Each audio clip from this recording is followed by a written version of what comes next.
Hi, everybody. So I recognize that probability is throwing folks for a loop. So I am hoping to do just a couple more examples so that you can just get a little bit more of, a couple more examples and things like that to kind of get probability under your belt.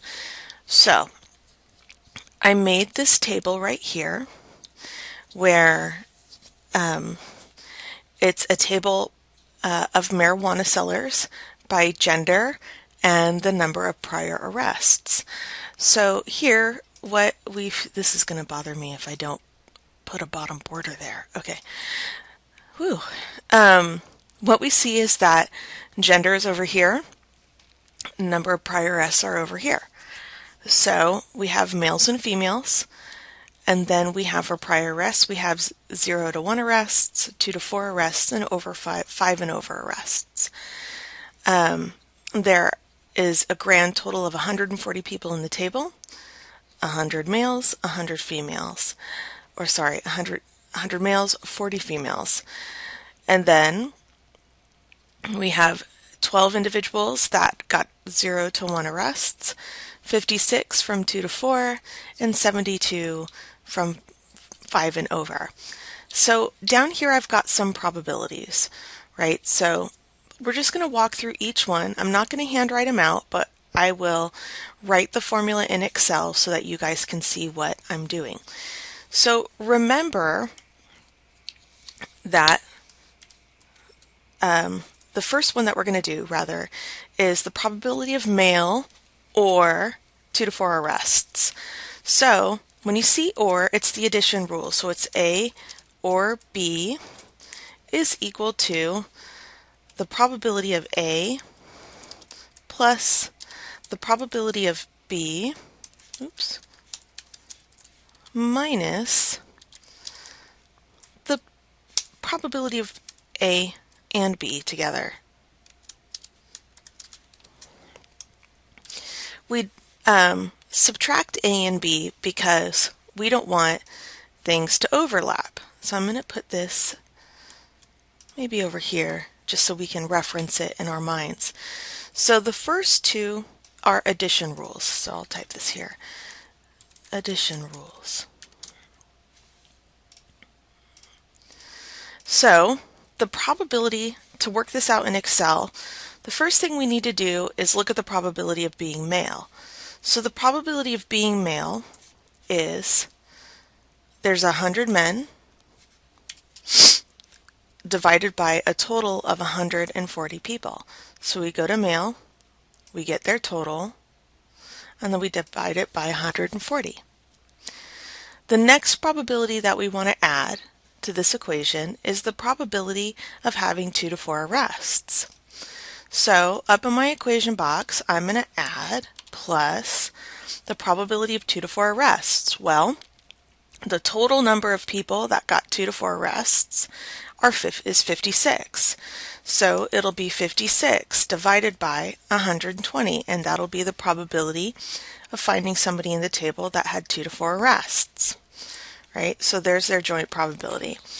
Okay, so here's the problem, is that those two probabilities together are overcounting people, right? What we want to do is we want to look at the probability of grabbing somebody out of this table that's male or has 2 to 4 arrests. The thing is male and 2 to 4 arrests overlap right here. So these 46 people are being double counted. So we have to take them out. So this is where we get the probability of A and B together. So the last thing is we've got the probability of men, the probability of 2 to 4 arrests, and now we're going to subtract the probability of A and B happening at the same time, which where those two things intersect, males and 2 to 4 arrests, there's 46 people in that cell. That's who I'm going to get rid of. So it should look like this, right? You can see the equation thing right up here. So if you can't see everything that's in the cell, the whole cell is shown right here. So the probability of men plus the probability of 2 to 4 arrests minus the probability of being male and having 2 to 4 arrests. And there we go. That's the probability of everybody together. Or that's the probability of being male or 2 to 4 arrests. Now, let's do male or 5 and over arrests. So it's literally going to be the same setup. So it's going to be the probability of being male plus the probability of 5 and over arrests. So we already did male, so that's where I grabbed that. The probability of 5 and over arrests, there's 72 people that have had 5 or more arrests, so we'll take care of those guys. And then finally, we're going to subtract it by the overlap between men and 5 arrests. So that's 44 people that are in both cells. And there you go. So the probability of getting somebody that's male or picking somebody that has 5 or more arrests is about 0.91, or there's a 91% chance of picking these people. There's about an 80, close to an 79% chance of picking somebody that's male or 2 arrests. And this makes sense, right? You can kind of think about this in the context of the table, is that the majority of people are having 5 or more arrests, right? Or that's the highest number of arrests. The majority of people in the table are males. So it makes sense that these probabilities are really high. Now, let's look at the multiplication rule. So the multiplication rule is the probability of A and, well, I'll put a little symbol in there instead, A and B. Right? So that's usually the probability of A times the probability of B given A. Okay? So, here we go. So, the probability of A is easy. You guys know how to get the probability of A. It's the probability of B given that A has occurred, okay? That's the tricky one. So,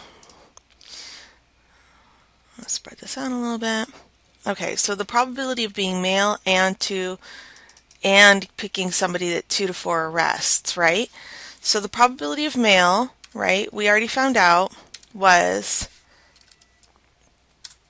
100 over 140. But what's the probability of having 2 to 4 arrests given that you're male, right? Or given that something has occurred. So if you're male, right, we're only going to deal with these folks right here. So I'm going to highlight that, right? So we're only dealing with the men. So given that means that you're only dealing with a subset of the table. So given that you're male, what's the probability of having 2 to 4 arrests? And it's this, right? Ooh, look, green. So now we've got this multiplied by the probability of 46 over 100. Okay, so I'll make this a little bigger. So what we see in this particular cell is that we've got the probability of being male, 1 over 140 times the probability of having 2 to 4 arrests given that you're male, right, which is 46 over 100. Now, if I was to make this look a little bit fancier, maybe if I can do an equation, a fraction, yeah, 100. Look at how fancy this is. And then that's times another fraction.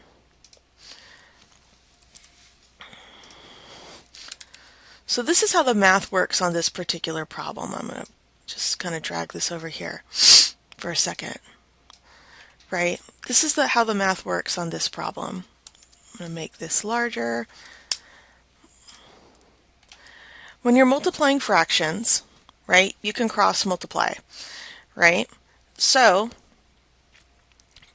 remember, and this was in that math refresher thing that I suggested at the beginning of the semester, you can kind of cross multiply and cross out things. So what we have in common in these two fractions is 100.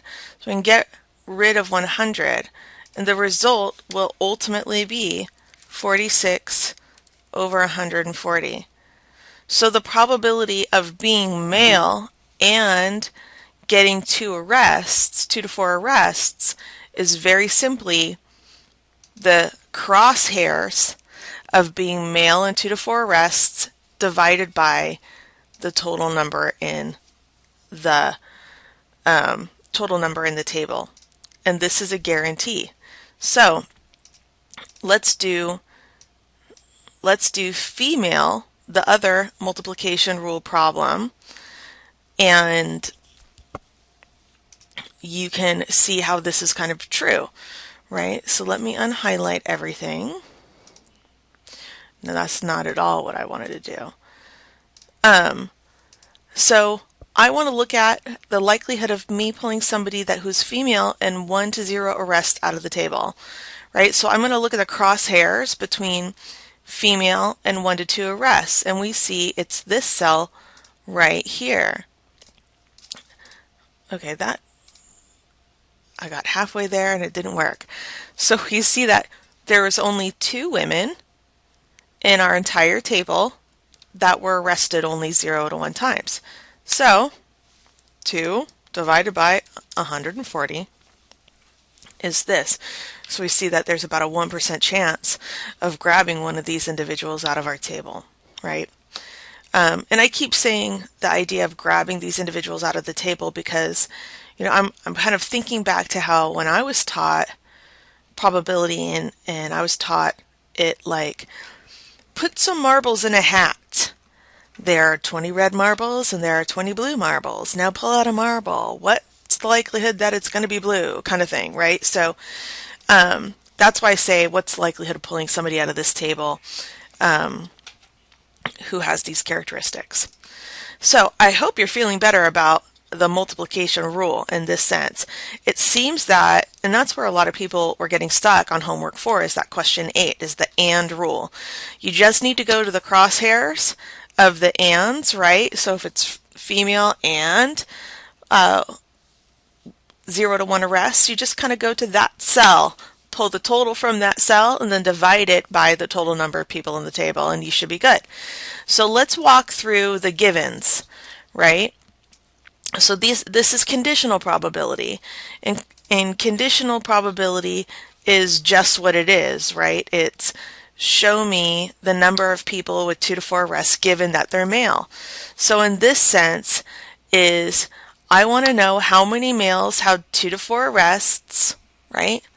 So I'm only going to be working with the males, right? I'm going to highlight the females right here because we'll be doing those folks in a second.